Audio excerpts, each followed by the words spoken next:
A very good morning, students. So again we continue our chapter number 5, that is principle of inheritance and variation. In previous class I teach you about inheritance of two genes and dihybrid cross. Okay, in today's class we study about chromosomal theory of inheritance. Okay, so before starting today's topic I revise previous topic. Okay, so let's start. Inheritance of two gene. देखो नाम से ही समझ में आ रहा है inheritance of two gene मतलब मैंने क्या बताया था कि जब कोई दो जीन इनहेरिट होंगे, तो अगर दो जीन इनहेरिट हो रहे हैं मतलब कि दो कैरेक्टर्स इनहेरिट हो रहे हैं, दो ट्रेट्स इनहेरिट हो रहे हैं, तो इसको हम क्या कहते हैं, इनहेरिटेंस ऑफ टू जीन. क्यों मैंने कहा दो कैरेक्टर इनहेरिट हो रहे हैं, क्योंकि आपको पता है कि जो एक एक जीन है वो क्या कैरी करके आते हैं, वो कैरी करके आते हैं ट्रेट्स, और ट्रेट्स मतलब आपका क्या होता है, कैरेक्टर. ओके, तो जब दो जीन इनहेरिट हो रहे हैं मतलब दो ट्रेट इनहेरिट हो रहे होंगे, दो ट्रेट इनहेरिट हो रहे हैं मतलब क्या, मतलब दो कैरेक्टर, कोई भी दो गुण इनहेरिट हो रहे हैं. ओके, तो जब दो जीन इनहेरिट हो रहे हैं मतलब दो कैरेक्टर इनहेरिट हो रहे हैं, तो इसको हम क्या कहते हैं, इनहेरिटेंस ऑफ टू जीन. अब ये दो जीन के इनहेरिटेंस पे एक लॉ भी आया था जो कि क्या था, law of independent assortment. Mendel ने एक लॉ दिया था, that is law of independent assortment on the basis of inheritance of two gene. Okay, इस लॉ के अकॉर्डिंग क्या बताया गया कि अगर कोई फैक्टर है, फैक्टर मतलब क्या, वही कैरेक्टर को बोल रहा है, तो क्या लिखा है, factor for different pairs of contrasting character in a hybrid assorted distributed independently during gamete formation. तो क्या बोल रहा है, देखो आप सभी को पता है कि गैमेट का फॉर्मेशन तो होगा, क्योंकि नई जनरेशन आ रही है तो गैमेट तो ज़रूरी है ही, ठीक है ना. तो ये जो गैमेट का फॉर्मेशन होता है तो उसमें जो पेयर ऑफ कॉन्ट्रास्टिंग कैरेक्टर है, मतलब जो दो कैरेक्टर हैं, दो ट्रेट्स हैं, वो कैसे असॉर्ट हो रहे हैं, कैसे डिस्ट्रीब्यूट हो रहे हैं, इंडिपेंडेंटली डिस्ट्रीब्यूट हो रहे हैं. देखिए यहाँ पे जिस तरह से डेफिनेशन लिखा है बहुत ही सिंपल वर्ड्स में लिखा है, आपको अच्छे से समझ में आएगा. क्या लिखा है, it states that factor for different pairs of contrasting character, मतलब ऐसे फैक्टर जो कि क्या करें, डिफरेंट पेयर कंटेन किए हैं कॉन्ट्रास्टिंग कैरेक्टर के. अब इस कैरेक्टर में आप कोई भी कैरेक्टर लाइक सीट का शेप या सीट का कलर, कोई भी कैरेक्टर ले सकते हैं. इन अ हाइब्रिड असॉर्टेड, असॉर्टेड मतलब आपको समझ आना चाहिए, असॉर्टेड मतलब क्या होता है, डिस्ट्रीब्यूशन, मतलब किसी चीज़ को किस तरह से डिस्ट्रीब्यूट किया गया है. ठीक है, तो हाइब्रिड असॉर्टेड कह रहा है, क्यों, क्योंकि दो कैरेक्टर की बात हो रही है. Hybrid assorted independently during gamete formation, तो ये जो दो जीन का जब इनहेरिटेंस हो रहा है, गैमेट का फॉर्मेशन तो हो रहा है, लेकिन वो दो जीन जो अपने अपने कैरेक्टर को कैरी किए हुए हैं, अपने अपने जो ट्रेट को कैरी किए हुए हैं, वो कैसे डिस्ट्रीब्यूट होंगे, वो इंडिपेंडेंटली, मतलब किसी के ऊपर डिपेंड होके नहीं, वो अपने आप ही क्या होंगे, डिस्ट्रीब्यूट होंगे. ठीक है, तो ये जो लॉ था, लॉ ऑफ इंडिपेंडेंट असॉर्टमेंट, नाम से ही समझ में आ जा रहा है. इंडिपेंडेंट यानी क्या, फ्रीडम, जिसको पूरी तरह से आज़ादी है, जो किसी के ऊपर डिपेंड नहीं है. ओके, और असॉर्टमेंट मतलब क्या, डिस्ट्रीब्यूशन. तो अब इस चैप्टर में हम जीन्स की स्टडी करें, ट्रेट्स की स्टडी करें, तो वही बस आपको बीच में डालना है कि ऐसे फैक्टर जो कि क्या करे हैं, कॉन्ट्रास्टिंग कैरेक्टर को कैरी किए हैं. अब ये जो है ये कैसे डिस्ट्रीब्यूट होंगे, ये इंडिपेंडेंटली डिस्ट्रीब्यूट होंगे. किस टाइम पे डिस्ट्रीब्यूट होंगे, तो ये डिस्ट्रीब्यूट होंगे आपके गैमेट फॉर्मेशन के टाइम पे. ओके, तो गैमेट फॉर्मेशन के टाइम पे ये जो कॉन्ट्रास्टिंग कैरेक्टर हैं ये क्या होते हैं, डिस्ट्रीब्यूट होते हैं इंडिपेंडेंटली, तो उसको हम क्या कहते हैं, लॉ ऑफ इंडिपेंडेंट असॉर्टमेंट, और इसी को हम कहेंगे inheritance of two genes. Okay, तो क्या बता रहे हैं, Mendel second law can be explain by dihybrid cross. तो मैंडल का जो ये लॉ था, लॉ ऑफ इंडिपेंडेंट असॉर्टमेंट, ये कैसे एक्सप्लेन किया गया था, ये डाईहाइब्रिड क्रॉस. तो डाईहाइब्रिड क्रॉस मैंने आपको पहले भी पढ़ा दिया है. ओके, डाईहाइब्रिड क्रॉस में क्या होता है, दो पेरेंट्स जो हैं वो क्या करेंगे, दो पेयर ऑफ कॉन्ट्रास्टिंग कैरेक्टर का क्रॉसिंग करवाते हैं. मतलब जब क्रॉसिंग करवा रहे हैं तो दो कॉन्ट्रास्टिंग, मोनोहाइब्रिड में क्या होता है, एक कॉन्ट्रास्टिंग कैरेक्टर ले लेते हैं, चाहे वो प्लांट की हाइट थी या फ्लावर का कलर या जो भी कोई भी कैरेक्टर. ओके, अगर दो पेयर ऑफ कॉन्ट्रास्टिंग कैरेक्टर बोल रहा है तो कोई भी दो पेयर ले सकते हैं, लाइक पॉट का शेप या पॉट का कलर, फ्लावर का कलर या क्या बोलते हैं, सीड का कलर, सीड का शेप, कुछ भी, कोई भी दो, जो भी आपने 7 कॉन्ट्रास्टिंग कैरेक्टर पढ़ा है पी प्लांट का, उनमें से कोई भी दो कैरेक्टर का जब हम क्रॉसिंग करवाएंगे, that is called what, that is called dihybrid cross. Okay, then यहाँ पे आपको डाईहाइब्रिड क्रॉस दिखा भी रहा है, लाइक देखो ये राउंड येलो और रिंकल्ड ग्रीन, मतलब यहाँ दो कैरेक्टर आपको दिखे ना, दो कैरेक्टर कैसे देखे भाई, राउंड और रिंकल्ड क्या है, शेप है. किसका शेप है, ये सीड का शेप है. और येलो और ग्रीन क्या है, ये कलर है. ये भी किसका कलर है, ये भी सीड का कलर है, ठीक है। तो राउंड को कैपिटल आर, येलो को कैपिटल वाई, रिंकल को स्मॉल आर, ग्रीन को रिंकल वाई। अब इनका क्या हुआ, देखो गैमेट निकला है, ये गैमेट इंडिपेंडेंटली निकले हैं कि नहीं अपने अपने। राउंड का गैमेट आर निकला है, येलो का गैमेट वाई निकला है। ऐसा तो नहीं हुआ कि दोनों को मिला के कोई एक गैमेट निकाल दिया, ऐसा तो नहीं किया, दोनों के अलग अलग गैमेट निकले। तो यही क्या बता रहा है, लॉ ऑफ इंडिपेंडेंट असॉर्टमेंट को बता रहा है, ओके। वैसे ही रिंकल और ग्रीन के भी क्या निकले, गैमेट। अब इनका क्या हुआ, जनरेशन आया, दैट इज़ क्या हो गया, राउंड और येलो, क्योंकि हमने क्या पढ़ा है, लॉ ऑफ डोमिनेंस पढ़ा है। तो इसमें हमको पता है राउंड जो है वो क्या है, डोमिनेंट है, येलो कलर जो है वो क्या है, डोमिनेंट है। दैट्स वाई जो ऑफस्प्रिंग आया तो F1 जनरेशन आया, that is what, that is round and yellow, okay. Then यहाँ पे भी आपको वही सब चीज़ें दिखा रहा है, यहाँ पे आपको सेल्फिंग करवा के दिखा रहा है, ठीक है। तो ये सेल्फिंग मैंने आपको प्रीवियस क्लास में बताया था, तो इस क्लास में फिर से नहीं, बस आपको ये फिनोटाइपिक रेशियो वगैरह आपको याद रखना है कि जब हम दो कैरेक्टर को लेके क्रॉसिंग करवा रहे हैं, डाईहाइब्रिड क्रॉसिंग का जब करवा रहे हैं, F2 जनरेशन निकाल रहे हैं, तो क्या रेशियो आ रहा है, 9:3:3:1। ये कौन सा रेशियो है, ये है आपका फिनोटाइपिक रेशियो। जीनोटाइपिक रेशियो देखेंगे तो वो तो बहुत ही ज़्यादा लंबा चौड़ाएगा, क्योंकि जीनोटाइपिक रेशियो में हम क्या देखते हैं, एक एक जीन को देखेंगे, like capital R, capital Y, capital R, small Y, इस तरह से एक एक जीन को देख के जब हम निकालेंगे तो वो क्या होगा, आपका जीनोटाइपिक रेशियो, ओके। देखो यहाँ पे आपको पी भी दिखा दिया, देखो कैसे राउंड और येलो कलर के सीड्स हैं, और यहाँ पे देखो ग्रीन और रिंकल्ड सीड हैं, और जब नया जनरेशन आया तो उसका कैसा निकला, राउंड और येलो निकला, ओके।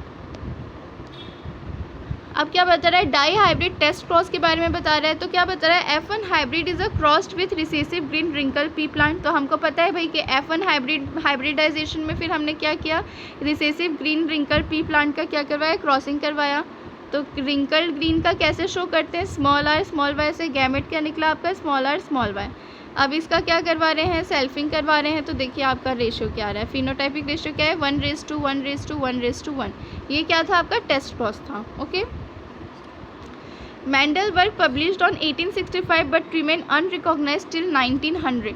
देखो मेंडल जो थे उन्होंने अपना ये वर्क जो है 1865 में ही करके दिखा दिए थे, बट ये इस चीज़ को अनरिकॉग्नाइज, मतलब इसको पहचाना नहीं गया था, ये सबको नहीं पता चला था। क्यों, क्योंकि बहुत सारे रीजंस थे, like lack of communication, second concept of gene and factor clear, मतलब जो कॉन्सेप्ट ऑफ जीन था वो लोगों के बीच में क्लियर नहीं था। फिर जो मैथमेटिकल अप्रोच था बायोलॉजी में उसको एक्सेप्ट नहीं किया जा रहा था, कहा जा रहा था अरे ये तो बायो है तो इसमें मैथ्स कैसे आ जाएगा, है ना। और किसी को भी कोई प्रूफ दिखाई नहीं दे रहा था कि ऐसा कुछ हुआ है। मेंडल ने अपने बेसिस पे तो सब चीज़ें की थी, बट लोग उस चीज़ को एक्सेप्ट नहीं कर पा रहे थे, ओके। दैट्स वाई इसको आने में थोड़ा टाइम लगा। देन आज का टॉपिक है हमारा क्रोमोसोमल थ्योरी ऑफ इनहेरिटेंस। तो क्रोमोसोमल थ्योरी ऑफ इनहेरिटेंस जो है ये सबसे पहले किसने प्रपोज किया, ये हमको पता होना चाहिए। तो वो किया वॉल्टर सटन ने और थियोडर बोवेरी ने, ठीक है। दो साइंटिस्ट थे, that is Walter Sutton and Theodor Boveri नाम के जो साइंटिस्ट थे, इन्होंने क्रोमोसोमल थ्योरी ऑफ इनहेरिटेंस बताया। नाम से ही समझ में आ रहा है, क्रोमोसोमल थ्योरी ऑफ इनहेरिटेंस, मतलब अब बात किस बेसिस पे की जाएगी, क्रोमोसोम्स के बेसिस पे की जाएगी। क्रोमोसोम आपको पता है ना, क्रोमोसोम क्या होता है, thread like coiled structure that is present inside the nucleus, okay. और ये क्रोमोसोम को ही जब हम खोलते हैं तो क्या मिलता है हमको, डीएनए, और डीएनए में ही हमको क्या मिलता है, जीन, जो कि डीएनए का क्या है, यूनिट। और ये जीन क्या कैरी करके रखता है, ये कैरी करके रखता है कैरेक्टर्स को, okay. Then they work out the chromosome movement during meiosis. तो अब देखो क्रोमोसोम पे जब बता रहे हैं तो वो कौन से सेल डिवीजन के टाइम पे बताएं, मियोसिस। आपको पता है ना, दो टाइप के सेल डिवीजन होते हैं। खैर इसके बाद के चैप्टर में आप सेल डिवीजन पढ़ोगे, बट फिर भी अभी के लिए देखो दो टाइप के सेल डिवीजन होते हैं, दैट इज़ माइटोसिस, ओके। एक होता है माइटोसिस और एक होता है आपका मियोसिस। तो देखो माइटोसिस सेल डिवीजन कब होगा और मियोसिस कब होगा बता देती हूँ। माइटोसिस सेल डिवीजन कब होता है, ये ऑल टाइम चलते रहता है हमारे बॉडी में, मतलब हमारी बॉडी के जितने सेल्स डिवाइड होते हैं वो कौन से सेल डिवीजन से होते हैं, दैट इज़ माइटोसिस। मतलब ऑटोसोमल क्रोमोसोम का जो डिवीजन होता है, आपको पता है ना, दो टाइप के सेल्स होते हैं हमारी बॉडी में, somatic and germ cells. Somatic cell वो जिससे हमारी पूरी बॉडी बनी होती है, और जर्म सेल्स वो जिससे हमारे गैमेट्स वगैरह फॉर्म होते हैं, ठीक है ना। तो देखो ऑटोसोमल क्रोमोसोम हम किसको कहेंगे, सोमैटिक सेल के क्रोमोसोम को हम ऑटोसोमल क्रोमोसोम कहते हैं, ठीक है। तो ऑटोसोमल क्रोमोसोम मतलब जिससे हमारी पूरी बॉडी बनी है, उन क्रोमोसोम्स जब डिवाइड होते हैं तो वो कौन सा डिवीजन होता है, माइटोसिस, ओके। और मियोसिस कब होगा, गैमेट फॉर्मेशन के टाइम पे। मियोसिस सेल डिवीजन बस गैमेट फॉर्मेशन के टाइम पे जो डिवीजन होता है that is meiosis cell division. तो इसीलिए यहाँ पे कौन सा डिवीजन के थ्रू जब हम ये स्टडी किए हैं, ये किए हैं मियोसिस सेल डिवीजन के टाइम। क्यों? क्योंकि आपको पता है भाई, जब क्रोमोसोम की बात हो रही है तो मियोसिस सेल डिवीजन ही तो काम आएगा। क्योंकि मतलब ऐसा ज़रूरी नहीं है कि क्रोमोसोम की बात हो रही है तो माइटोसिस सेल। देखो ये इसलिए कहा जा रहा है क्योंकि हम पढ़ रहे हैं जनरेशन आफ्टर जनरेशन की बातें, ठीक है ना, एक जनरेशन से दूसरे जनरेशन। तो एक जनरेशन से दूसरे जनरेशन में गैमेट का फ्यूजन होगा तभी तो जनरेशन आगे बढ़ेगी, और गैमेट का फ्यूजन कब होगा? जब मियोसिस सेल डिवीजन होगा, तभी तो गैमेट का फॉर्मेशन होगा, ठीक है। तो इसीलिए हम कौन से सेल डिवीजन के टाइम इस चीज़ को स्टडी करें? मियोसिस सेल डिवीजन के time, okay. Then the movement behavior of chromosomes was parallel to the behavior of genes. The chromosome movement is used to explain Mendel's law. तो ये जो chromosome का movement होता है एक जनरेशन से दूसरे जनरेशन में, ये मैंडल्स के लॉ में क्या हुआ, एक्सप्लेन किया गया, ठीक है। The knowledge of chromosomal segregation with Mendelian principle is called chromosomal theory of inheritance. तो क्या बता रहा है, ये जो क्रोमोसोमल सेग्रीगेशन जो कि मेंडल ने अपने प्रिंसिपल में बताया था, वो क्या कहलाया? Chromosomal theory of inheritance, okay. इसके अकॉर्डिंग क्या chromosomes and genes are present in pairs in diploid cells. तो क्रोमोसोम्स और जीन्स जो हैं वो क्या हैं? पेयर में प्रेजेंट होते हैं। कहाँ पे? डिप्लॉयड सेल्स में, ठीक है। डिप्लॉयड मतलब पता है ना, 2n नंबर ऑफ क्रोमोसोम जिसमें प्रेजेंट होगा। हैप्लॉयड यानी n number of chromosome. Haploid nature का कौन होता है? आपके गैमेट्स होते हैं, like sperm and ovum, okay. तो क्या बता रहे हैं, इस थ्योरी के अकॉर्डिंग क्रोमोसोम और जीन्स जो हैं वो किस में प्रेजेंट होते हैं? पेयर में प्रेजेंट होते हैं। किस में? डिप्लॉयड सेल्स में। अब यहाँ पे होमोलोगस क्रोमोसोम की बात हो रही है। होमोलोगस, होमो यानी हमेशा याद रखना सेम, हेट्रो यानी डिफरेंट। तो क्या कह रहे हैं? Homologous chromosome separate during gamete formation. तो होमोलोगस क्रोमोसोम कब सेपरेट होते हैं? जब गैमेट का फॉर्मेशन होता है। गैमेट का फॉर्मेशन कब होता है? आपका मियोसिस सेल डिवीजन के time, okay. Fertilization restores the chromosome number to diploid condition. और ये जो फर्टिलाइजेशन है ये क्या करते हैं? क्रोमोसोम को रीस्टोर करके रखते हैं, ठीक है। अब देखो यहाँ क्रोमोसोमल थ्योरी ऑफ इनहेरिटेंस बता रहा है, ये डायग्राम आपकी बुक में भी बना है, ये आपको सेल डिवीजन दिखा रहा है, ठीक है। पॉसिबिलिटी 1 में क्या बता रहा है? 1 long orange and short green chromosome and long yellow and short red chromosome at the same pole. तो देखो यहाँ पे दिख रहा है आपको long orange, long yellow, short orange, short green, yellow, इस तरीके आपको दिख रहे हैं। तो यहाँ पे आपको मियोसिस सेल डिवीजन दिखा रहा है कि मियोसिस फर्स्ट, एनाफेज, यहाँ पे भी एनाफेज सेल डिवीजन। तो ये आप जब सेल डिवीजन पढ़ोगे तो ये सब चीज़ें आपको बहुत अच्छे से क्लियर हो जाएंगी। अच्छा हाँ, आप तो सेल डिवीजन चैप्टर्स पढ़े हो, है ना, आप तो 12th वाले हो। हाँ, मेरे माइंड में था 11th का, ठीक है। तो आपने सेल डिवीजन चैप्टर्स बहुत अच्छे से पढ़ा है, तो आपको ये सब सेल डिवीजन के स्टेजेस पता होंगे कि मियोसिस में कौन कौन से सेल डिवीजन होते हैं, एनाफेज, ओके। तो उसी चीज़ को यहाँ पे क्या किया जा रहा है, बता रहा है कि इंडिपेंडेंट असॉर्टमेंट कैसे हो रहा है क्रोमोसोम का। नाउ क्या बता रहे हैं, Thomas Hunt Morgan and his colleague conducted experimental verification of chromosomal theory of inheritance. कह रहा है कि जो थॉमस हंट मॉर्गन थे और उनके कलीग्स थे, उन्होंने क्या बताया? क्रोमोसोमल थ्योरी ऑफ इनहेरिटेंस में एक्सपेरिमेंटल वेरिफिकेशन किया, मतलब एक्सपेरिमेंटल प्रूफ दिया, okay. Morgan work with tiny fruit flies Drosophila melanogaster. तो ये जो मॉर्गन थे उन्होंने एक फ्रूट फ्लाई पे एक्सपेरिमेंट किया, ठीक है। उस फ्रूट फ्लाई का नाम क्या है? Scientific name that is Drosophila melanogaster, ठीक है। मिलेनोगास्टर जो है, ड्रोसोफिला मिलेनोगास्टर, उस पर इन्होंने क्या किया? एक्सपेरिमेंट। तो यहाँ पे आपको देखो एक मेल एक फीमेल दिख रहा है, तो मेल जो है, ओके, और ये फीमेल, मेल का साइज़ आपको छोटा दिखेगा और फीमेल का बड़ा, ओके। तो उन्होंने ड्रोसोफिला क्यों सिलेक्ट किया? अब इसका भी रीज़न है कि मॉर्गन ने ड्रोसोफिला क्यों सिलेक्ट किया। तो देखो, it is suitable for genetic studies, ये क्या था? जेनेटिक्स की स्टडी करने के लिए सुटेबल था। फिर grow on simple synthetic medium in laboratory. अब ये जो है ड्रोसोफिला, इसको थोड़ा ना पकड़ते रहेंगे, तो इसको क्या करवाते हैं? लैब में जब भी कोई एक्सपेरिमेंट करवाना होता है तो क्या करवाया जाता है? ग्रो करवाया जाता है लैब में, ठीक है ना। तो इसको ग्रो करवाना बहुत ही आसान था, ठीक है। Then they complete their life cycle in about 2 weeks. और ये जो ड्रोसोफिला थे ये अपना लाइफ साइकिल कितने वीक्स में कंप्लीट कर लेते थे? 2 वीक्स में, okay. A single mating could produce a large number of progeny flies.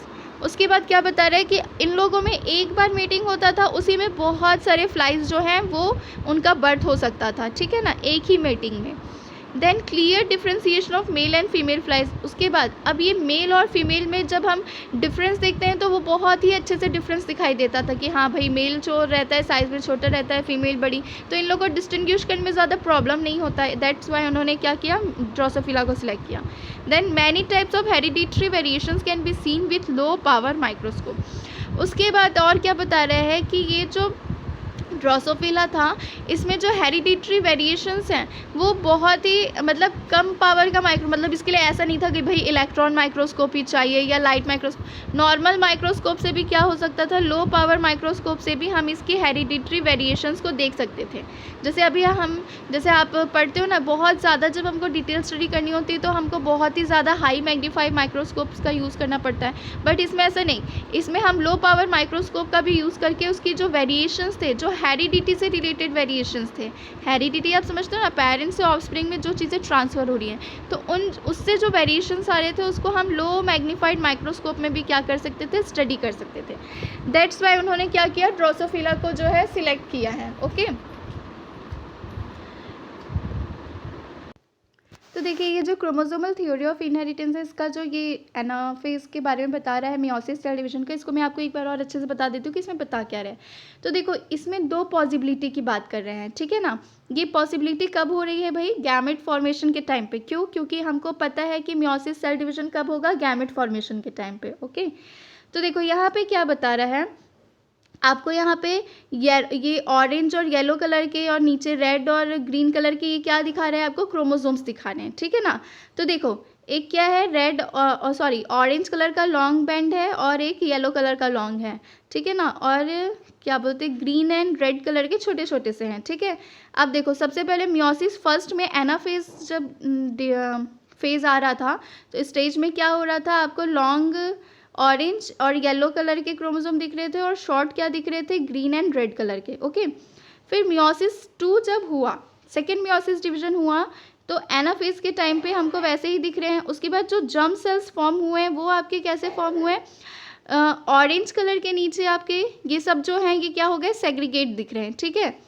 अब उसी सेम पोल पे जब आप यहाँ से उस चीज़ को देखोगे तो यहाँ पे क्या हो रहा है, आपका ऑरेंज कलर के नीचे आपके दो क्या हैं, रेड कलर के क्रोमोसोम दिख रहे हैं और येलो के नीचे ग्रीन कलर के दिख रहे हैं। ओके, तो इस तरह से आपको डिफरेंसेस दिख रहा है, ठीक है। तो इसी को क्या बता रहे हैं, इंडिपेंडेंट असॉर्टमेंट। इंडिपेंडेंट असॉर्टमेंट में हमने क्या पढ़ा था कि जो जीन्स का ट्रांसफ़र होगा वो कैसे होगा, इंडिपेंडेंटली, मतलब जो जीन्स है जो है वो डिस्ट्रीब्यूट कैसे होंगे, इंडिपेंडेंटली डिस्ट्रीब्यूट होंगे। तो यहाँ आपको दिख रहा है कि ये सब जो है इंडिपेंडेंटली क्या हो रहे हैं, डिस्ट्रीब्यूट हो रहे हैं, अलग अलग क्या हो रहे हैं, असॉर्ट हो रहे हैं। ओके, तो वही चीज़ यहाँ पे आपको बता रहा है, तो ये कोई बहुत ज़्यादा आपको बहुत बड़ा डील नहीं है, ठीक है ना। उसके बाद फिर ये सब चीज़ें मैंने आपको बता दी। तो आज के लिए इतना काफ़ी था, नेक्स्ट क्लास में हम आगे का स्टडी करेंगे। Okay, so today's class is over, thank you, have a nice day and keep studying. और इसी से आप क्या करोगे, नोट्स बना लेना। ओके।